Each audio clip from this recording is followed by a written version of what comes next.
поканите, односно пензионерите, и кажете им дека зголемување на пензиите нема и нема да има затоа што треба да се пополни дупката во пензискиот фонд. Бидете искрени.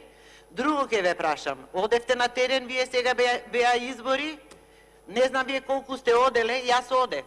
И пензионерите вака ми кажа, значи незадоволството кај нив е многу големо. И вака ми кажа дека просечните пензии се зголемени за 150 денари. Треба да ги кажуваме, да ја кажуваме таа сума, па тоа е срамота. И друго да ви кажам, една пријателка ја сретнав, ми вели, отидов во пензија оваа година, а мислев до година. Зошто? Затоа што ако не отидев сега во пензија, ќе земав 1000 денари помалце пензија до година. Од тие причини, значи, станав пензионерка, затоа што е променета методологијата на предмет. Ви благодарам. Димовска кафјали.